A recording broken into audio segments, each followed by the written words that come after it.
लाला तेरे काज एक बहुत सुंदर छोरी देखी है मैंने और तो ले जावे आई हूँ माँ चल मेरे संग। ठाकुर जी बोले कौन सी छोरी है? बोले अपने बरसाने में। बोले बरसाने में भानु बाबा की छोरी राधा रानी? पूर्णमासी बोले हम जाने तो तू सब है बस बात बनावे। लाला माँ सबरी चर्चा कर रही है तो देखनो चाहे एक बार। तो वो सबरी तो यूँ कह रही तुम कैसे उछल बल के ले आओ, लेकिन लाला तो मैं बता दूं स्पष्ट बात, तू मेरे संग राजी राजी चलो चल। माँ पे सबरी सकीन को तो दिखा लाऊंगी, तेरो ब्याह है जाएगा, बढ़िया प्रेम ते रहियो। फिर मन सुखा बोलो ऐसे नहीं जाएगा लाला हमारो, पहले मेरे काजी भी छोरी बताओ, जब मेरो ब्याह भी पक्को बताई दोगी तब लाला जावेगा और मैं संग जाऊंगा। पूर्णमासी बोले तो बिल्कुल ना लेके जाऊंगी। मनसुखा बोलो मैं तो जाऊंगा लाला, अकेले छोड़, यशोदा मैया ने जिम्मेवारी दे रखी है हमें, लाला एक क्षण के काज भी अकेले नहीं रहेगो, हम तो संग जाएंगे। पूर्णमासी बोली अब लाला देख देरी मत करे, रात है जाएगी फिर सब तो ढूंढेंगे, तू जल्दी चल मेरे संग बरसाने। और माँ सबरी तेरी प्रतीक्षा कर रहे हैं। ठाकुर जी बोले नहीं एक बार यूँ बताए तो मैं कैसा लग रहा हूँ? पूर्णमासी बोली लाला बहुत सुंदर लग रहा हो, बहुत चोखा लग रहा हो, बिल्कुल एकदम बढ़िया। अभी गैया चरा रहे हैं, गोबर लगाए जगह जगह पे, लेकिन फिर भी पूर्णमासी कह बहुत बढ़िया लग रहा हो लाला, ऐसी चलो चल। मनसुखा बोलो हम बता दे हम कैसे लग रहे हैं? तू तो ऐसा लग रहा हो कोई बंदर नहा के आयो हो, बाकी सबरे बाल चिपक जाए। मनसुखा बोलो तुम मुझे ज्यादा ना बोल रही, यो ना पता हो कि लाला अगर मैं इशारो कर दूंगा तो जावेगो नहीं बरसाने की ओर। पूर्णमासी बोली तू कर दे इशारो एक बार याकू।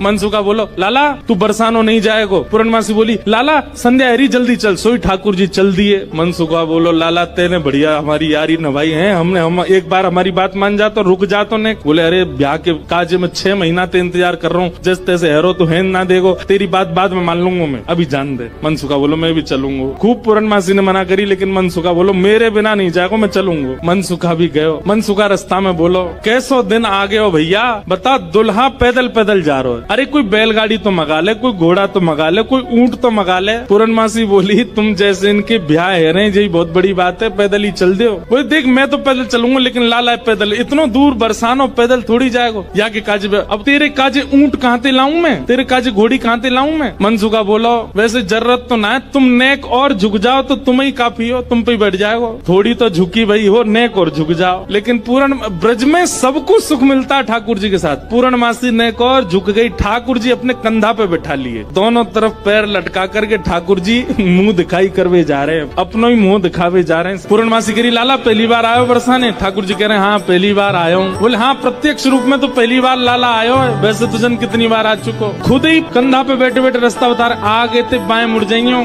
यहाँ ते दाएं मुड़ जाइयो, यहाँ ते सीधे चलियो वही है। अच्छा पहली बार आयो तू? ठाकुर जी बोले ना आ चुका हूँ, लेकिन स्वप्न में आयो, स्वप्न में देखो मैंने बरसानो। लेकिन जैसे ही ठाकुर जी पहुँचे बरसाने, हर घर में मानो जैसे आनंद की अपने आप लहर छाने लगी, चंदन की सुगंधी आने लगी, शीतल वायु सबके अंग को स्पर्श करके आह्लाद प्रकट करने लगी। जिस रूप माधुरी का दर्शन आज तक नंदगांव गोकुल की गोपियां करती थी, आज उस रूप माधुरी का दर्शन बरसाने की गोपियां कर रही हैं। हर घर में गोपियां अपनी अटारियों पर खिड़कियों पर आकर के खड़ी हो गई हैं, श्याम सुंदर की मनोहर झांकी को देख रही हैं। पूर्णमासी जैसे ठाकुर जी को लेकर के कीर्ति भवन में पहुंची है, आहा सामने से कीर्ति मैया ने पहली बार लाला को देखो है, क्या रूप झांकी, क्या ठाकुर जी के सुंदर नेत्र, क्या ठाकुर जी की छवि।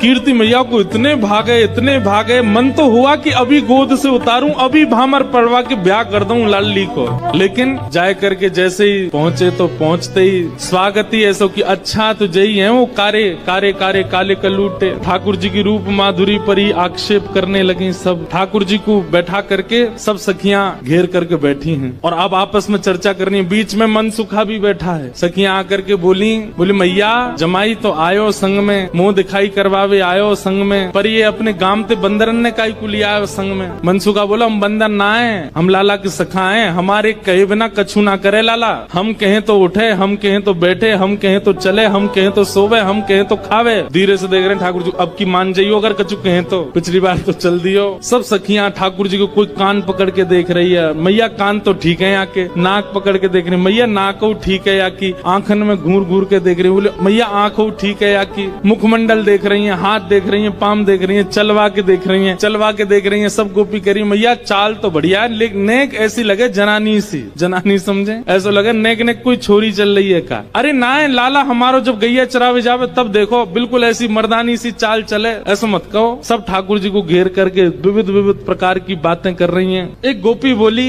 लाला तुम बाकी सब चीजन में तो ठीक हो, लेकिन फिर चोरी काय को करो। ठाकुर जी बोले हम चोरी ना करें, ये सबरे ब्रजवासी मक्खन निकालें, दूध घी दही सब इकट्ठो करें और कंस को जाकर के दया में, तो कंस के यहाँ जावे से रोकें, वहाँ हमारे चोरी करें। और मक्खन की चोरी, दूध की चोरी, दही की कोई चोरी है? चोरी तो आभूषण की होयो करे। तभी एक गोपी इतनी देर से बात बना रहे, कभी मनसुखा कछु के, कभी गोपी सब कछु के हैं। सब गोपियां बोली भैया देखो ये मेल बन नहीं रहे हो ब्याह को। बोले क्यों ना बनो? बोले बात यहीं आके अटक रही है कि लाला तुम्हारो कारो है, हमारी किशोरी जी गोरी हैं। अब ये सबरी ज्यादा ही कारो कारो करन लगी तो मनसुखा ने पकड़े ठाकुर जी के हाथ, बोले चल लाला ऐसी जगह हमें ब्याह ना करनो जहाँ पे हमारी ने को लाज नहीं है, ने को हमारी इज्जत नहीं है। ठाकुर जी जैसे ही जान लगे मनसुखा के संग, इतने में ही सब गोपी दौड़ के गई और भीतर से किशोरी जी को लेकर के आई। आहा, अब यहाँ मनसुखा ठाकुर जी को खींच रहा, ठाकुर जी स्तब्ध खड़े, क्यों? सामने से किशोरी जी आ रही हैं। सब गोपियों में और मनसुखा में आपस में चर्चा होने लगी।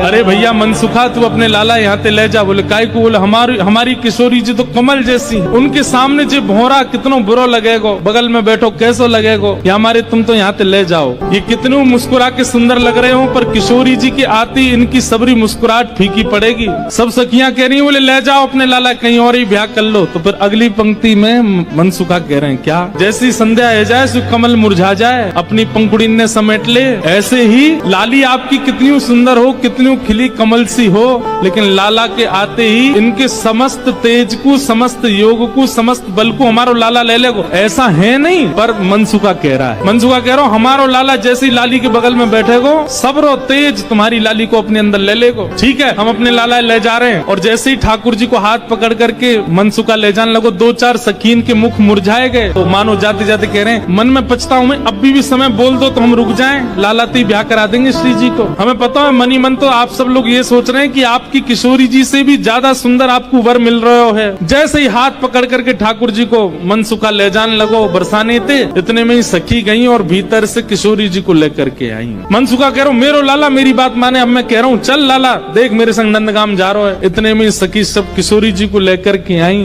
ठाकुर जी जा तो रहे थे मनसुखा के संग, लेकिन जैसी किशोरी जी आती दिखी ठाकुर जी तो वहीं स्तब्ध दे गए। मनसुखा खींच तो ही जा रहा हो, ठाकुर जी हिल नहीं रहे, वहां से सामने देख रहे। लाला कहा वे कौन को देख रहा हो? ठाकुर जी तो दूर से ही बलैया लेने लगे, तरण तोड़न लगे किशोरी जी को देख करके। किशोरी जी को देख करके ठाकुर जी तो मुस्कुराने लगे और वहीं स्तब्ध है गए। किशोरी जी देख के ठाकुर जी रुक गए। सब सखियां बोली हाँ मनसुखा ले जा लाला नंदगाम ले जा, चल रे लाला चल मेरे संग। ठाकुर जी बोले तू चलो जा, मैं तो ना जा रहा हूँ, मैं तो यहीं रहूंगा, श्री जी के सन्मुख ही विराजूंगा मैं। मनसुखा बोलो लाला आज तेने मेरी 2 बार नाक कटवाई है, एक तो तेने पूर्णमासी के सामने कटवाई, दूसरी अब सखीन के सामने कटवाई दे। बोले तेरी तो नाक कटेगी, मैं संग चलोगो मेरो तो संबंधी कट जाएगो, तेरो ब्याह ना एरो, तू तो चाहे कि मेरो नहीं हो, मैं तो कर गया हूँ ब्याह, तू चलो जा। और वहीं किशोरी जी जैसे ही आई हैं, आहा सेज पर ले जाकर के किशोरी जी को बिठाया, सुंदर सिंहासन पर किशोरी जी बैठी हैं। और तभी ठाकुर जी बगल में आकर के बैठे। जैसे ही ठाकुर जी आकर के बैठे, सब बरसाने की सखियां, गोपियां, कीर्ति मैया सब नजर उतारने लगी, आरती करने लगी। आहा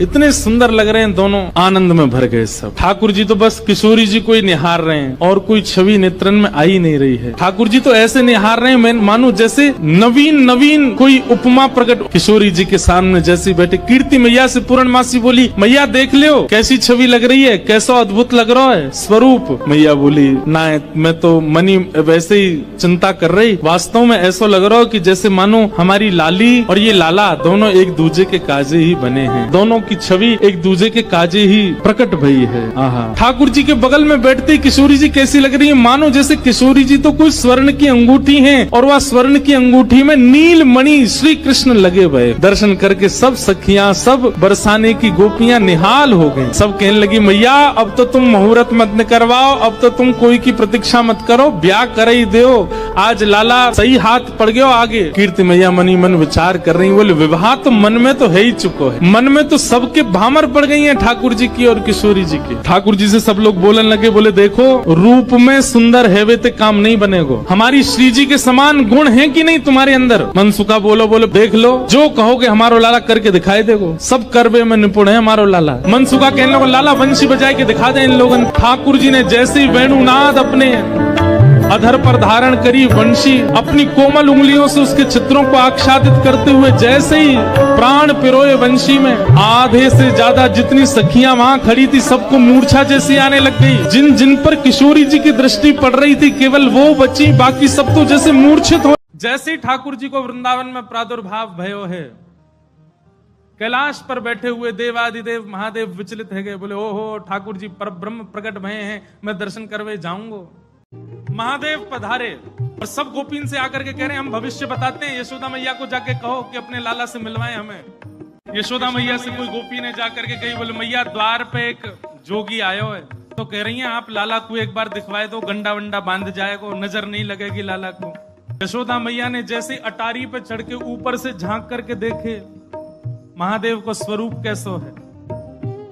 अंग भभूत गले मुंड माला, मुंडन की माला गले में, शेषनाग फन फन फुसफार मर्रो है, आंखों तिलक भाल में चंद्रा। नंदरानी यशोदा बोली इतनो भयभीत बाबा, और तू कह रही है मैं अपने लाला को या को दर्शन कराऊं, क्या कर दे नहीं मिलेगा मेरो लाला, ऐसो भयभीत। सखियों ने जाकर के महादेव से कही, बोले महादेव मैया कह रही है आपको स्वरूप बड़ो खतरनाक है, आपके गले में मुंडन की माला है, ये सर्प बैठे हैं, इन सबन को देख के लाला डर जाएगा, या हमारे मैया अंदर ना बुला रही आपको। महादेव बोले अरे मैया ये तो एक सर्प है, एक सर्प के मारे डर रही है, तेरो लाला तो शेषनाग 1000 फण वाले शेषनाग पे सोवे, तेरो लाला तो 1000 फण वाले शेषनाग के ऊपर सोवे। इतने में यशोदा मैया अटारी पे आकर के बोली 1000 फण के ऊपर सोवे, मेरो शत्रु मेरे लाला के ऊपर ऐसो काय को लालचन लगावे, ऐसो दोष काय को लगा, मेरो लाला कोई सर्पर के ऊपर ना सोवे। बोले मैया तू अपने लाला को रूप जाने ना, एक बार मुझ को बुला भीतर, मैं बताऊं कौन है तेरो लाला। सब सखीन ने जाके मैया से कही मैया ये ऐसे ना जाएगो, लाला तो मिलके ही जाएगो। मैया बोली मैं सब जानू, बाबा ने थोड़ी बहुत सामग्री दियाऊंगी, सोई बस सामग्री लेकर के आनंदित हो जाएगो, चलो जाएगो। और यशोदा मैया सुंदर थाल में कछु सुंदर सुंदर सामग्री लेकर के सोने के थाल में सजा करके लेकर के गई हैं। बाबा झोली आगे करो, बोले काय को, ये सब सामग्री लो और सामग्री लेकर के यहीं पे आशीर्वाद दे जाओ, हमारा लाला ऐसे चिरजीव है। और बाबा कोई और कमी हो तो बताइए, सब आपके काम बनवा देंगे, लेकिन बाबा क्षमा करो लाला से नहीं मिलवाऊंगी। आपके रूप को देख करके मानवन को डर लग रहा हो, मेरो लाला तो बड़ा छोट हो, कैसे देखेगा आपको। मैया तू अपने लाला को जाने ना है, मेरे जैसे रूप वारे तो वाके चारों ओर डोलते रहे मैया, वाकू कोई फर्क ना पड़े। मैया हमें तेरे ये सब वस्तु नहीं चाहिए, कछु नहीं चाहिए। सखियां सब बोली तो बाबा कहा लोगे, प्राण ले जाओ हमारे, लाला से तो नहीं मिलवावेगी मैया। बोले मैया हमको केवल एक चीज चाहिए, मैया तेरे लाला को दर्शन करेंगे, बाकी बिना हम जाएंगे नहीं लौट के। मैया बोली अंतिम बार पूछ रही हूं भिक्षा चाहिए कि नहीं, मिलेगी तो केवल भिक्षा मिलेगी, लाला नहीं मिलेगा। महादेव बोले मैया भिक्षा नहीं चाहिए, बस अपने लाला को दर्शन करा दे और कछु नहीं चाहिए मुझको, ऐसो आशीर्वाद दे के जाऊंगा, जुग जुग जीवेगो तेरो लाला। मैया कह रही है बाबा तू जो कहेगो सो करूंगी, लाला नहीं दिखाऊंगी। महादेव वहीं अपना त्रिशूल गाड़ करके बैठ गए, बोले हम तुम्हारे द्वार पे ही बैठ जाएंगे, कभी तो नहीं करके आवेगो, अभी तो छोटो है, कल को बड़ो हो जाएगो तब आवेगो, जब आवेगो तब वासे देख लेंगे। यशोदा मैया बोली मुंह को अपनो लाला घर में बूढ़ो करना पड़ जाए तो दर्शन नहीं कराऊंगी, मैं हूं वचन दे रही हूं, बूढ़ा है जाएगा मेरो लाला भीतर ही, लेकिन तो को दर्शन नहीं कराऊंगी। और मैया बोली पीछे को द्वार खुलवा लूंगी, तू बैठो रहे यहीं पे, मेरो लाला पीछे तो चलो जाएगा। महादेव बोले मैया हम जोगी हैं, अनेक रूप धारण कर लेते हैं, चारों ओर से आपके नंद भवन को घेर लेंगे, कभी तो नहीं करेगा। मैया बोली रही बाबा तेरी हट और ये रही मेरी हट, अब देख तू मेरे लाला को कैसे देखे। सब गोपीन से कहती हाँ भैया आज जाने देख लियो सो देख लियो, अब मेरो लाला कोई को नहीं दिखेगा, अब तो लाला घर में ही रहेगा भीतर। यशोदा मैया भीतर चली गई, द्वार बंद कर लिए, खिड़की बंद कर ली, कहीं से भी दिख नहीं जाए ठाकुर जी। महादेव बाहर बैठे हैं, नेत्र बंद करके नन्हे से गोपाल जी का स्मरण कर रहे हैं चित्त में, और स्मरण करते हुए कह रहे हैं गोपाल जी इतनी दूर से हम चल करके आए, इतनी मेहनत करके परिश्रम करके आए, आपकी एक झलक देखवे के काजे आए, कोई और कछु तो आपसे चाहिए नहीं, और आप इतने जो है का नवाब बन के बैठे हो, भीतर से निकल के ही नहीं आ रहे हो। मैया के चित्त में नेक भावना प्रकट करो, दर्शन तो कराए अपनो। महादेव के भाव सुन करके यशोदा मैया की गोद में पौड़े भय ठाकुर जी ने रुदन करना प्रारंभ किया, और ऐसे रोए ऐसे रोए ऐसे रोए। ठाकुर जी खूब प्रयास की, मैया ने दूध पिलायो, दही चटायो, शहद चटा दियो, ठाकुर जी नहीं शांत भय। खूब झुंझुना दे, लेकिन ठाकुर जी नहीं शांत भय। पलना झुलायो, जो जो मैया कर सकती सब कर लियो, लेकिन ठाकुर जी को तो रोनो बंद नहीं। नीलमणि लाल मणि है गए रोते रोते, लाल पड़ गए ठाकुर जी महाराज, ऐसे जोर जोरते फूट फूट के रो में। एक गोपी आके बोले, मैया बुरा नहीं मानो तो एक बात कहूं। बोले कहो। आपके लाला को नजर लग गई है, और कितनी नजर उतारवे पे ये नजर उतर नहीं रही है। अब तो कोई सिद्ध महात्मा आवे, महर्षि आवे, जोगी आवे, वही से ये नजर उतर सके। और मैया मुझे तो ऐसा लगे सुबह से एक जोगी द्वार पे बैठो है, वहां को दर्शन कराए दो। कहा पतो वो लाला की नजर दूर कर जाए। यशोदा मैया बोली, जाके पहले वहां से पूछ लो, लाला की रुदन दूर कर दे तो भीतर लइयो, और वो भी दूर से देखेगो, मैं बाकू गोद में नहीं दूंगी। महादेव के पास गोपियां दौड़ी दौड़ी गई, बाबा बाबा ए जोगी बाबा चलो। यशोदा मैया मान गई, राजी है कि भीतर चलो। महादेव बोले, मना कर दो, हम पे समय नहीं है, अब नहीं आ रहे हम, अब तो यहीं बैठे रहेंगे, उनकी गरज पड़े तो लाला को बाहर ले आए, अब हम नहीं आ रहे। तब एक गोपी बोली, बाबा ज्यादा इतरावे मत, तू जाने ना है ब्रजवासी हैं हम। लाला अगर तेरे झाड़े ते शांत नहीं होगा तो हम पे बहुत तरीका है शांत करवे के। अवसर मिल लो, चूके मत, जल्दी चल भीतर। मिलिया लाला ते। एक गोपी ने महादेव को प्रलोभन दियो, बोले अगर आप भीतर चलोगे तो मैं प्रयास करूंगी कि लाला आपकी गोद में आ जाए। जैसे ही गोद की बात सुनी, सोई खड़े है गए, बोले आप मेरी गोद में दोगी उनको? मैं प्रयास करूंगी, भीतर चलो। जैसे ही महादेव ने नंद भवन में प्रवेश किया, प्रथम चरण रखते ही ठाकुर जी का रुदन धीरे धीरे कम हो रहा है। जैसे जैसे महादेव समीप जाए, ठाकुर जी का रुदन धीरे धीरे कम होता जा रहा है। यशोदा मैया बोली, हाँ हाँ ठीक है रो, ठीक है रो, ठीक। सुनो बाबा देखे वापस चलो जा, ठीक है को लाला बाबा। अब तो लाला सो गए बाहर। जैसे ही महादेव को बाहर किया, ठाकुर जी फिर रोने लगे। यशोदा मैया समझ गई, या जोगी नहीं कछु कियो, या लेके आओ भीतर। महादेव सामने आकर के खड़े हो गए, मैया गोद में लेके बैठी है, ऊपर ते छुपा रखे हैं ठाकुर जी, और नेकी दिखा रही। बाबा देख लेते कि यहीं। बोले मैया ऐसा मत करो, हम बहुत दूर, हम कुछ नहीं कहेंगे आपके लाला को। बोले कहां करूं? बोले पलना में लिटा दो, दूर खड़ी है, जाओ हम देख लेंगे हमें क्या करना। यशोदा मैया बोली, मेरा हृदय निकरो जा रहा हो बाबा। बोले मैं सौगंध खा रहा हूं मैया, और मैं आज नजर उतार के जाऊंगा, और तू कुछ सौगंध खा के कह रहा हूं, जब तक तेरो लाला बड़ो नहीं है जाएगो, जब तक तेरो लाला पृथ्वी पर रहेगो, मैं या की नजर उतार के काजिया के संग ही रहूंगा। तेरे लाला को कभी कोई की नजर गुजर नहीं लगेगी, मेरा वचन है मैया, तू एक बार रख दे। रोते हुए ठाकुर जी को जैसी पलना में जाके सुलायो मैया ने, पलना में पौड़े जैसे ही लिटाए ठाकुर जी, सबसे पहले तो महादेव ने दंडवत किया। यशोदा मैया कह रही, बाबा तू तो ऐसे दंडवत करे जैसे कोई परमात्मा है। बोले मैया तू कहा जाने, तेरी गोद में कौन खेल लो है। अपनी श्रृंगी निकाल करके मुख से लगा करके जैसे ही स्वर प्रकट कियो, आहा वह स्वर को सुनकर के नेक से गोपाल जी रोनो वोनो तो भूल गए, शांत है गए। सब गोपियां सब देख रही हैं ठाकुर जी को, और नेक से ठाकुर जी के रुदन तो दूर है गयो, मंद मंद मुस्कुरा रहे हैं, मंद मंद हंस रहे हैं। कृष्ण प्रकट हुए। नंद रानी यशोदा और नंद बाबा के आनंद का वर्णन नहीं किया जा सकता। 6 दिन के ठाकुर जी हुए, तब एक राक्षसी वृंदावन में आई जिसका नाम है पूतना। पूतना कौन है? पूतना है अविद्या, और कृष्ण कौन है? साक्षात विद्या। अविद्या और विद्या का मिलन होने वाला है। कैसे होगा? वही पूतना की पूरी कथा है, ध्यान से सुनिएगा। कंस ने राक्षसों को बुलाया और सबसे कहा, भैया मेरे शत्रु ने जन्म लिया है, ढूंढो उसको, कहां है? पूतना ने कहा, ये कार्य आप मुझको दे दीजिए। कंस बोले, तुम कैसे जाओगी? रूप बदल के जाऊंगी। बस यही गलती की पूतना ने कि रूप बदल के गई भगवान के आगे। पूतना अति सुंदर बनकर के गई वृंदावन। पूतना को कैसे पता चला कि ठाकुर जी कहां है? उसको पता नहीं चला। वो 10 दिन के अंदर जितने बालकों ने जन्म लिया सबके घर जाती है, बालकों को बधाई देने के माध्यम से, खिलाने के माध्यम से अपनी गोद में लेती है, चुपके से अपना पयोधर पान करा देती है। पयोधर में विष लगा होता है, उसको पीते ही बालक मर जाता है। इस प्रकार असंख्य बालकों को मारते हुए पूतना गोकुल पहुंची। अब देखो अविद्या किसको कहते हैं, ध्यान से सुनना। सब ब्रजवासी क्या कर रहे हैं, नंद घन आनंद भयो जय कन्हैया लाल की। सबकी आंखें ठाकुर जी को देख रही हैं, सबकी जिह्वा ठाकुर जी का कीर्तन कर रहे हैं, सबका देह नृत्य कर रहा है ठाकुर जी के उत्सव में, मतलब सब भक्ति युक्त हैं। परंतु जैसे ही पूतना गोकुल में प्रवेश करती है, अपनी रूप माधुरी से, अपने तिरछे कटाक्ष नयनों से, अपने पैरों के पायल की झंकार से, अपने सुकोमल स्वरूप से, जो कि उसका वास्तविक नहीं है, बना के आई है जबरदस्ती, उससे समस्त ब्रजवासियों को अपनी ओर आकर्षित करने लगी। यही अविद्या है। अब ब्रजवासी गा रहे हैं नंद घन आनंद भयो जय कन्हैया लाल की। इतने में ही पूतना बगल से निकलती है, तो उसके देह से उत्पन्न होने वाली सुगंधी, उसकी रूप की कांति को देख करके वो ब्रजवासी गाना भूल जाता है, उसको देखने लगते हैं। अरे ये कितनी सुंदर है। किसी से बात करती है तो गोपियां कहती हैं अरे ये बोलती कितना मीठा है। उसकी गजगामिनी चाल, उसकी चाल को देख करके कितने ब्रजवासी तो लट्टू हो गए पूतना पे। कई तो ये खोजने निकल गए, देखो तो सही इसका ब्याह हुआ कि नहीं, नहीं हुआ वो तो हम अपना नंबर लगा लें। इतनी सुंदर बन के गई पूतना।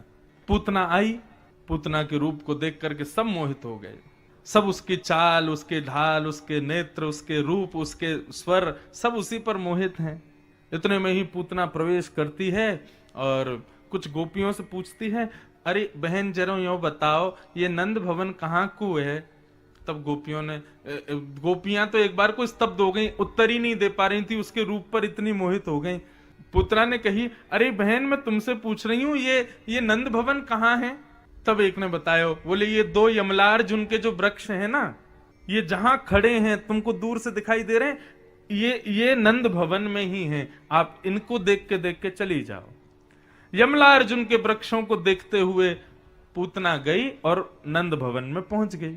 अब बंधुओं यहां पर वर्णन है कि ब्रजवासियों की तो बहुत दूर की बात है, लेकिन भगवान की परम सुखदाई मां यशोदा भी पूतना के रूप पर मोहित हो गई। जैसे ही पूतना आई, पूतना के आते ही यशोदा मैया ने कहा इतनी सुंदर।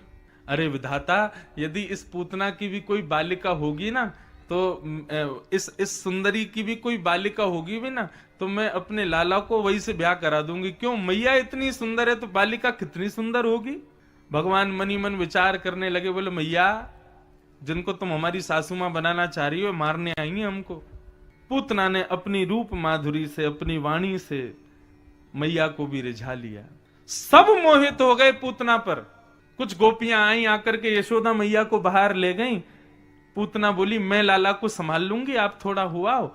लेकिन जैसे ही पूतना ने ठाकुर जी को गोद में लिया, 6 दिन के हैं अभी कन्हैया, सब जिसके रूप पर आकर्षित हो गए, वो कन्हैया जब पूतना की गोद में जाते हैं तो अपने नेत्रों को बंद कर लेते, नहीं देखते।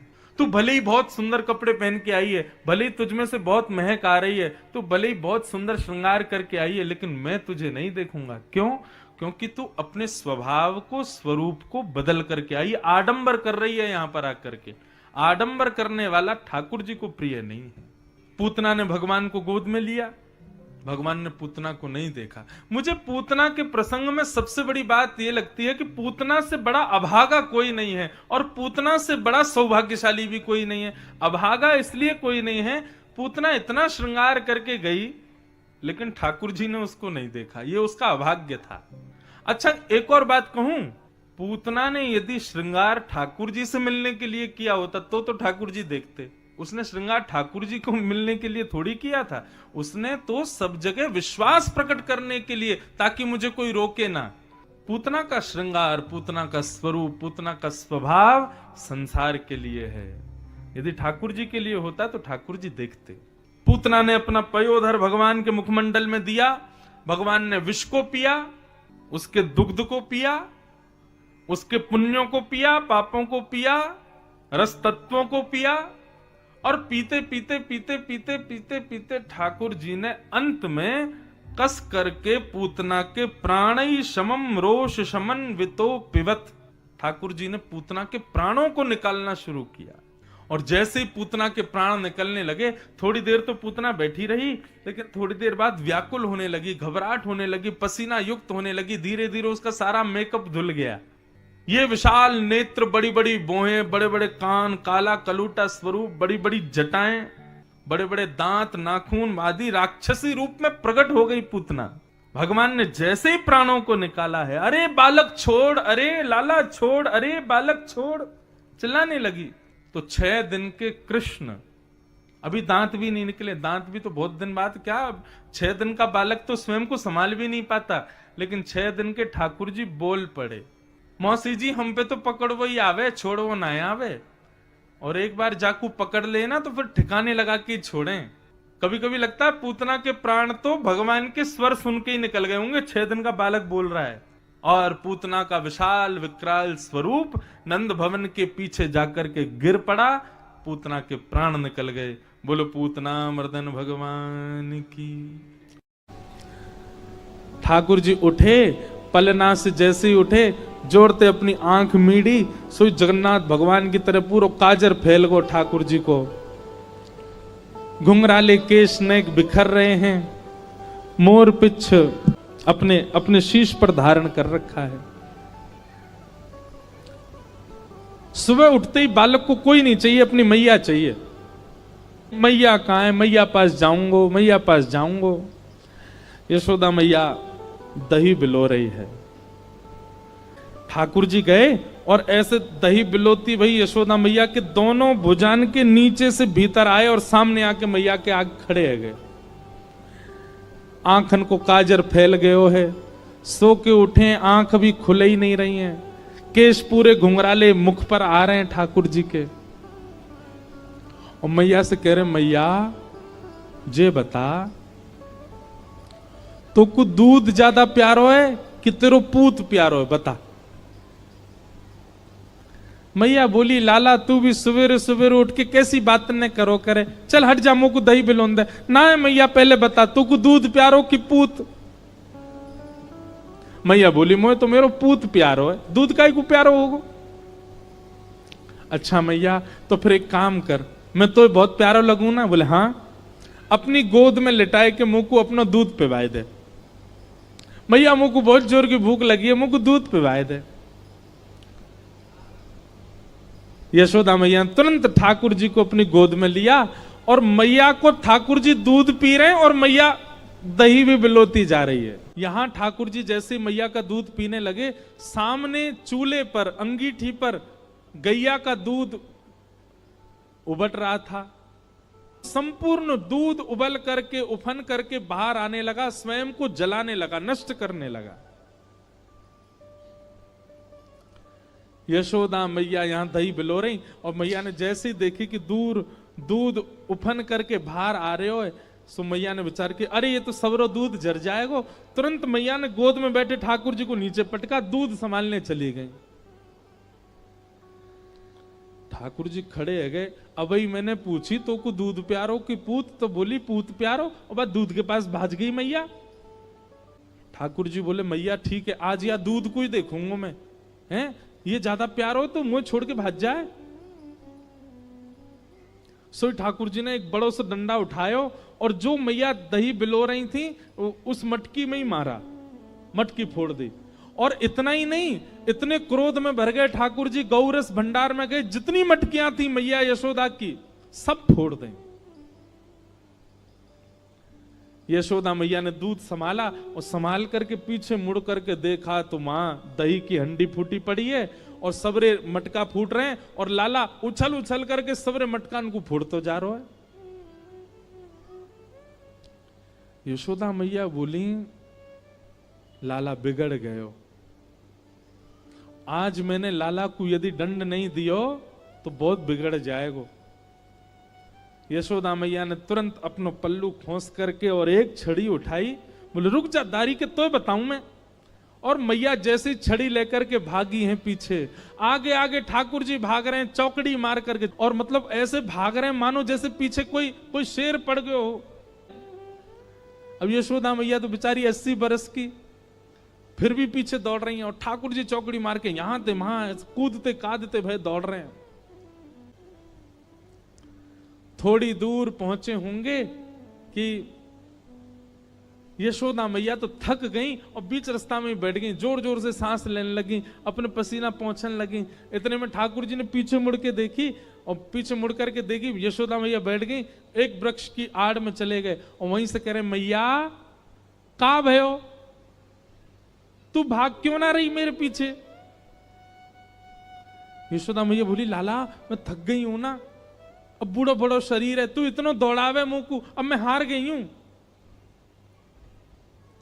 ठाकुर जी बोले मैया, ठाकुर जी को चिंता हो रही है मैया की, मैया तेरी हार कैसे दूर होएगी। यशोदा मैया बोली अच्छा सीधे कितने ठाकुर जी। यशोदा मैया बोली मेरो लाला दौड़ के आवेगो और आके मुंह को अपने अंक में भर लेगो, सोई मेरी हार दूर रह जाएगी।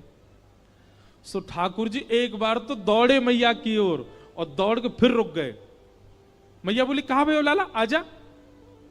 बोले ना है मैया मैं ना आऊंगा। बोले क्यों। वो तेरे हाथ में जो छड़ी है ना, तू याते मुंह को बहुत डर लगे, पहले या को दूर फेंक तब आऊंगा। और कहा पता तेने याते 2-4 बार मार दियो तो मेरे लग जाएगी मैया, पहले या को फेंक। मैया बोली सांची बता, या को फेंक दूंगी तो आ जाएगा। बोले हाँ।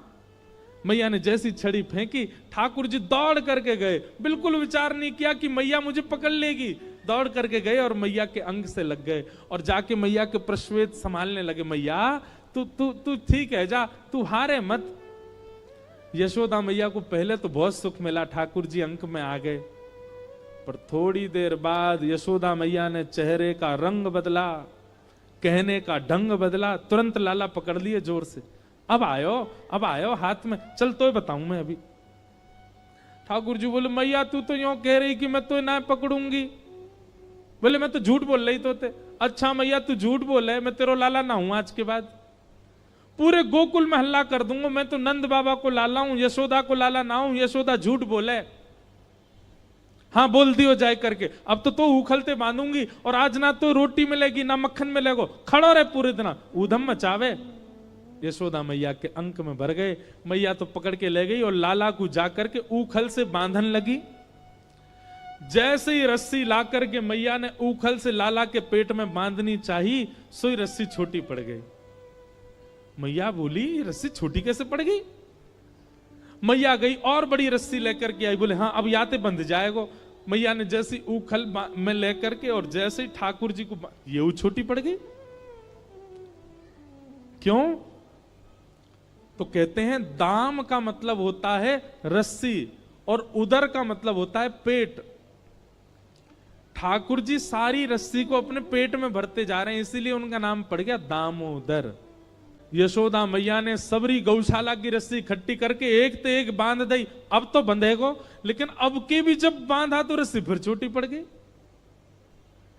यशोदा मैया एक क्षण आश्चर्यचकित होकर के ठाकुर जी की ओर देखने लगी।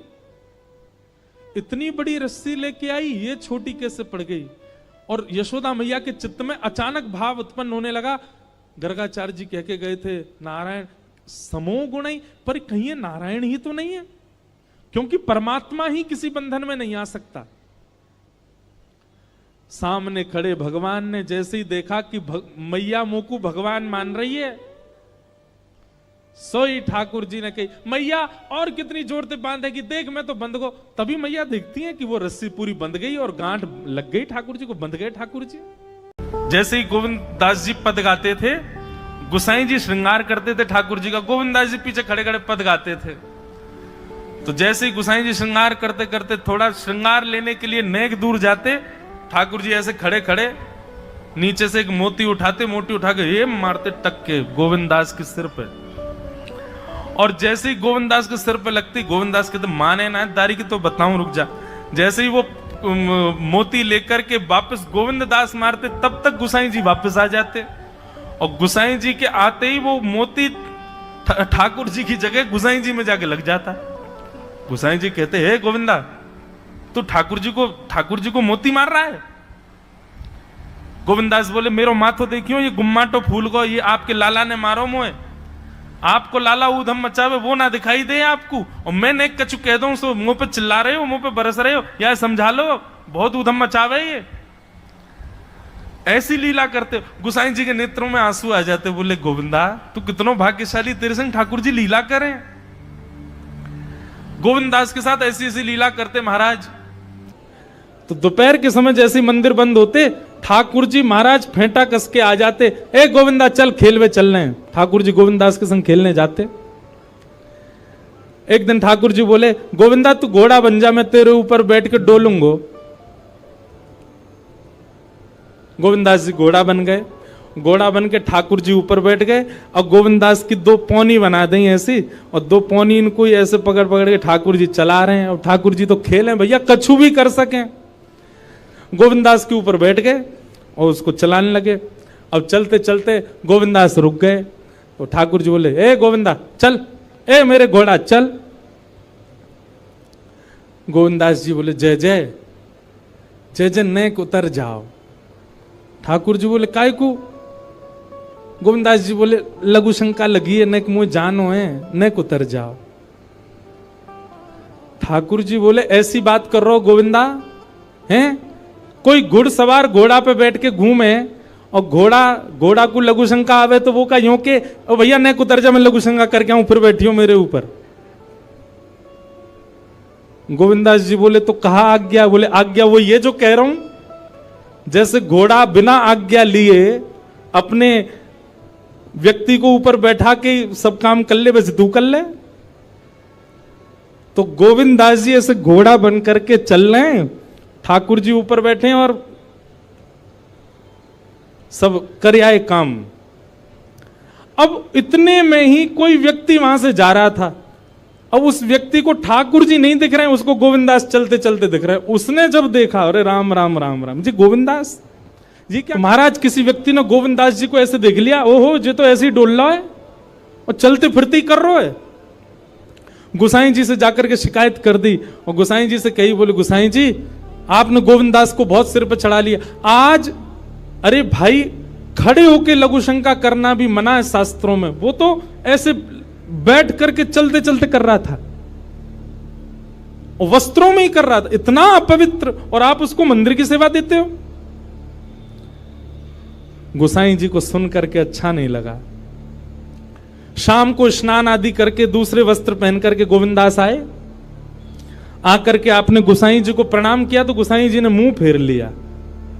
तो गोविंदास बोले, जय जय, आप नाराज हो हमसे? गोसाई जी बोले, आप आचार विचार सब भूल चुके हैं अपना। आप इस प्रकार से आज कुछ कर रहे थे, मुझे लोगों ने बताया आकर के।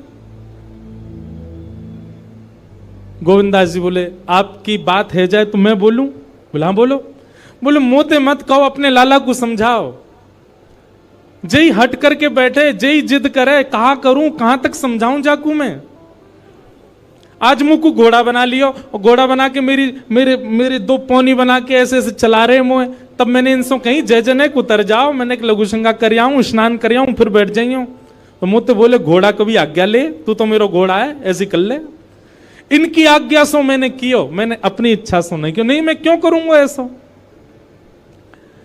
गोविंद दास जी की बात सुनकर के गोसाई विठलनाथ जी इतने भावुक हो गए, इतने भावुक हो गए। उस दिन गोसाई जी ने नियम बना दिया, सबको बोल दिया, बोले सुनो, आज के बाद गोविंदास कुछ भी करे इसकी शिकायत हमसे मत करना। क्यों? गोविंदास अपनी इच्छा से कुछ नहीं करता, जय जय कराते हैं उससे, ठाकुर जी कराते हैं उससे। एक बार ठाकुर जी गोविंदास से बोले, ए गोविंदा।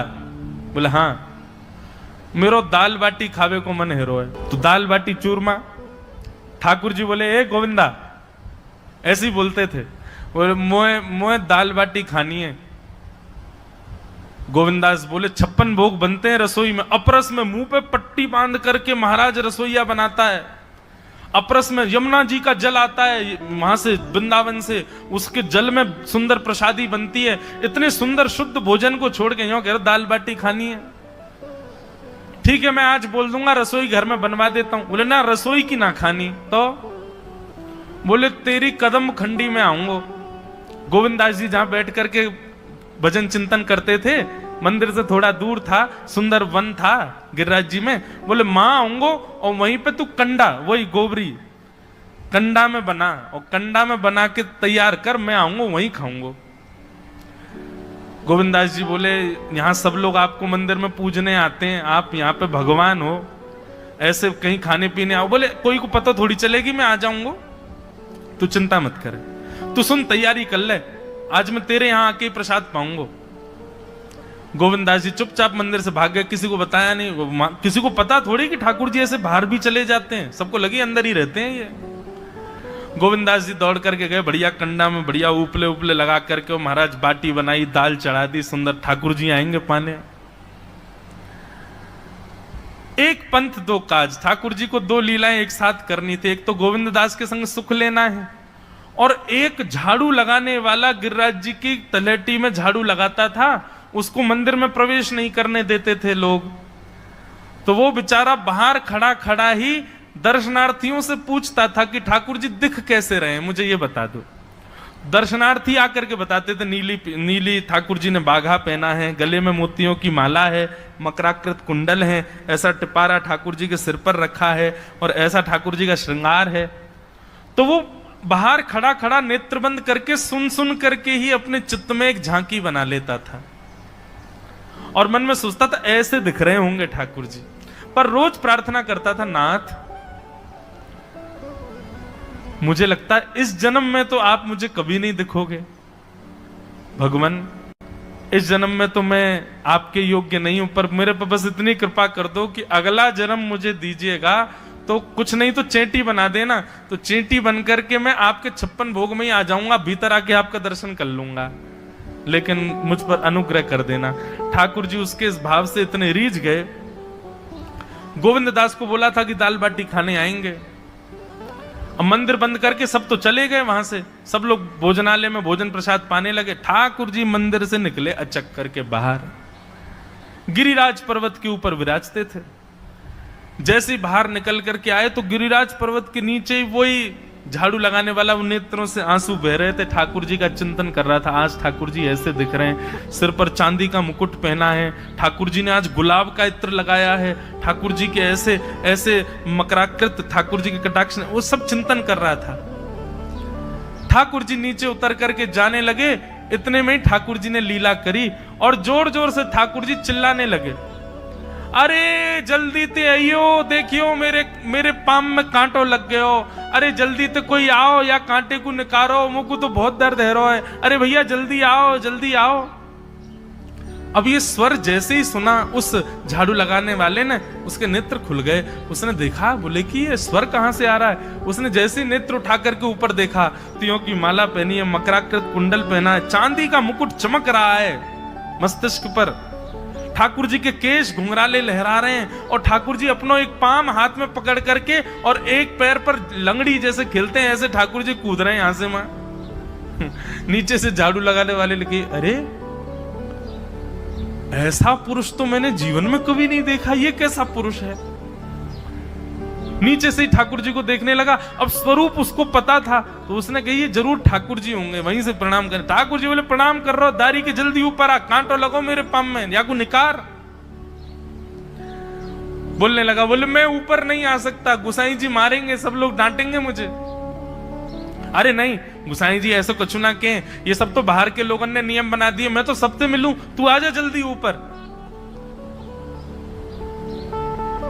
जैसे ही ऊपर गया, ज्यों ज्यों ठाकुर जी के समीप जाए त्यों त्यों उसके नेत्र सजल होते जाएं। ठाकुर जी के बिल्कुल समीप पहुंच गया। भगवान बोले, देख काई को रो भैया, जल्दी कर, मेरे पाम में कांटो लगो या को निकार। जिन चरण कमलों के स्पर्श के लिए सदा लक्ष्मी लालायित रहती है, ठाकुर जी ने उसकी गोद में अनायास अपने चरण रख दिए। बोले जल्दी कांटो निकार, कांटो लगो मेरे पाम में। अब वो ठाकुर जी के सुंदर तलवों को अपने हाथ से ऐसे देख रहा है, ढूंढ रहा है कहां कांटा लगा है, कहीं उसको कांटा मिल गया। अब इतने कोमल चरण ठाकुर जी को, उसके नेत्रों से आंसू भी गिरते जा रहे हैं, भाव विह्वल होता जा रहा है। मेरे सौभाग्य की सराहना, ठाकुर जी के इतने समीप। कांटा निकालने के लिए बार बार अपने अंगूठे से खींचे, लेकिन कांटा नहीं निकले। ठाकुर जी बोले, अरे जे हाथ पे ना निकलेगो। उसने पूछा कैसे निकलेगा? बोले अरे मेरो पाम पकड़ के अपने मुंह के पास ले जा और दांतन से निकाल, तब निकलेगा ये। आहा, कितनी कृपा की ठाकुर, कृपा की न होती जो आदत तुम्हारी तो सूनी ही रहती अदालत तुम्हारी। जो दीनों के दिल में जगह तुम न पाते तो किस दिल में होती हिफाजत तुम्हारी। कृपा की न होती जो आदत तुम्हारी तो सूनी ही रहती अदालत तुम्हारी।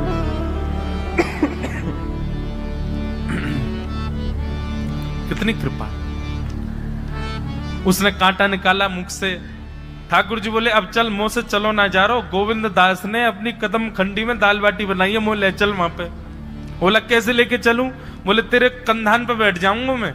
और ठाकुर जी ने अपने दोनों पांव ऐसे लटका लिए उसके यहाँ पे और सिर पकड़ करके उसके ऊपर ही बैठ गए। बोले चल ले चल मुंह को। वो तो महाराज बेहोशी सी हो रही है, उसको विश्वास ही नहीं हो रहा ठाकुर जी मेरे संग इतनी बड़ी लीला कर रहे हैं। गोविंद दास की कदम खंडी में पहुंचने से पहले उस बालक ने ठाकुर जी गोविंद दास जी मुझे बहुत मारेंगे, अगर उनको पता चल गई मैंने आपको छू लिया है तो मुझे बहुत डांटेंगे। आप एक काम करो, अब यहां से आप पैदल चले जाओ, मैं यहीं खड़ा हूं। ठाकुर जी बोले यहीं खड़ो रही हो, तेरे काजी दाल बाटी लेके आऊंगा मैं। ठाकुर जी पहुंच गए गोविंद दास के पास। आहा, जो ठाकुर जी अचल दिखते हैं सबको मंदिर में, वो सचल दिखते हैं गोविंद दास को। कितनी बड़ी कृपा। गोविंद दास के यहाँ ठाकुर जी पहुंच गए और पहुंच करके ठाकुर जी बोले चल गोविंदा जल्दी खवा, मुझको तो बहुत जोर की भूख लगी है। गोविंद दास बोले हाँ हाँ विराजो। सुंदर व्यवस्था कर दी। ठाकुर जी बैठ गए और बैठ करके सामने पत्तल पर महाराज बाटी रखी, दाल रखी, चूरमा रखी, चटनी रखी, सब बढ़िया सुंदर सजा दी। अब ठाकुर जी पा रहे हैं, प्रेम से पाते जा रहे हैं और पाते पाते बीच में कहे और ला, और जल्दी ला, भूख लग रही है मुझको। गोविंद दास बोले पहले इनको तो खा लो। अरे ना है तू जाने ना है मंदिर में मेरो भूख कैसे लगे? थाली में 2 रोटी और ये सब्जी, इनते मेरो पेट थोड़ी भरे। मेरे सामने तो सबरी सामग्री धर दो, मेरो जो मन होगा मैं उठा उठा के पाते जाऊंगा। अरे गोविंदा जल्दी जल्दी लेके आ। अब गोविंद दास जी पीछे मुड़ करके बढ़िया सुंदर बाटी वाटी सेके। इतने में ठाकुर जी क्या करें, एक बाटी तो खा जाएं और दूसरी बाटी उठा के अपनी जेब में धरते जाएं। वो संग आयो वाक्य काजी लेके जानी है। अब तुम्हारा ठाकुर जी खाते जाएं, भरते जाएं, खाते जाएं, भरते जाएं। गोविंद दास बोलो ठाकुर जी ये तो मैं मानूं कि आपकी खुराक बहुत है, पर इतनी ज्यादा है ये मुझको विश्वास नहीं है रहा है। क्यों हैं? 56 बाटी खा गए हो अब तक आप। अरे कोई तुकना है, कोई पेट है कि समुद्र है, कुआ है, कहा है आपको? ठाकुर जी बोले अच्छा दारी के ऐसे बोले, चलो जाऊंगा मैं। अरे नहीं जय आप तो पाओ। ठाकुर जी तो जेब में भरते जा रहे थे। अब ठाकुर जी का पेट भर गया। ठाकुर जी बोले चल भैया गोविंदा अब पेट भर गया, नेक देर हम एक पेड़ के नीचे बैठ के नेक सुस्ताए लें, फिर बाकी बाद मंदिर में जाएंगे। 4 बजे मंदिर खुल जाएगा, दर्शन देने। जैसे ही ठाकुर जी खड़े भये महाराज, सोई उनकी पीतांबरी फैल गई। पीतांबरी फैली। गोविंदास बोले जय ये बाटी खाए के आप इतनी जल्दी मोटे कैसे है गए? ये पेट आपको है तो सही, लेकिन ये इतना चौड़ो कैसे है गो? और पेट कोई खावे तो वो आगे की तरफ निकल रही है, ये कोने में कैसे निकल रहा है? ये दोनों तरफ पेट बाहर कैसे आ रहा है आपको? ठाकुर जी बोले ना कछु नहीं दिखाओ। अब तो महाराज गोविंद दास ने पकड़ के जैसे ही पकड़े तो अंदर से बाटी निकल आई। जे बाटी कौन के काजे भर के ले जा रहे हो? सही बताइयो लाला, कौन के काजे? कोई और सखा बना लियो तुमने मेरे अलावा? गोविंद दास जी बाहर गए। बाहर जाकर के देखा तो एक वृक्ष के पीछे वो झाड़ू लगाने वाला बैठा था। अच्छा तो अब जे आपको सखा बन गए, जे आपको मित्र है गयो, या के काजे बाटी भर के ला रहे हो? ठाकुर जी के अच्छा अरे भैया ठीक है, अब तू सबंत कह मत दियो कि मैं यहाँ के संग आयो, यहाँ के संग खेलूं। अरे बेचारो बड़ो प्रेम करे मोते, ये भूखो बेचारो, मैंने सोची यहाँ के काजी बाटी ले चलूं। गोविंद दास जी के चित्त में एक क्षण के लिए तो ये भाव आ रहा है कि ठाकुर जी कितने प्रेमी हैं, लेकिन बाहर से कैसा दिखा रहे हैं बोले स्वयं ने इतने सारे ग्रंथ निर्माण करा दिए, 4 वेद लिखवा दिए, उन पुराणों में शुद्धि, पवित्रता, अपरसता सबके इतने नियम बना दिए, और खुद क्या कर रहे हो? हैं? कोई के सिर पर बैठ के घूम रहे हो, कहीं जा रहे हो, कछु भी खा रहे हो। ठाकुर जी बोले अब ये सब नियम तो मानवन के लिए है ना, हम तो जय जय हैं, हम थोड़ी करेंगे इन नियमन को। बोले चुपचाप चलो और आचमन करो, शुद्धि करो, तब जाइयो मंदिर में। वहीं गोविंद कुंड के पास में गोविंदास जी ने जबरदस्ती ठाकुर जी बैठा दिए। बोले हाथ में जल लो। ठाकुर जी जल लेकर के बैठे। बोले अब करो अपवित्र पवित्रो वा सर्वावस्थांगतो पिवा। ठाकुर जी आचमन कर रहे हैं, अपनी पवित्र कर रहे हैं ऊपर से लेकर नीचे तक। इतने में ही गोविंद दास बोलते बोलते बोलते बोलते पीछे के गए और ठाकुर जी की पीठ पे जाकर के एक धक्का दियो महाराज, पूरे ठाकुर जी डुबा दिए कुंड में। ठाकुर जी पूरे ऊपर से नीचे तक भीज गए। ठाकुर जी बोले दारी के तेरी शिकायत करूंगो, गुसाई जी तो कहूंगो तू ऐसे करे मेरे संग। गोविंदास बोले मैं हूं बता दूंगा तुम कौन कौन के कंधान पे चढ़ के घूमो। आप मंदिर के लिए इतना नियम बना रखो है, नहा के आओ, धो के आओ, हाथ पांव खासा करके आओ, और कुछ अपवित्र वस्तु मत छीलेना, अपरस में रहना, गीला वस्त्र तन पे होना चाहिए। आपकी सेवा के लिए इतने नियम, और खुद क्या कर रहे हो? ऐसे गोविंद दास वो कह रहे हैं यद्यपि रूप गुण शील सुधरता, इन बातन न रिझई है, प्रीतम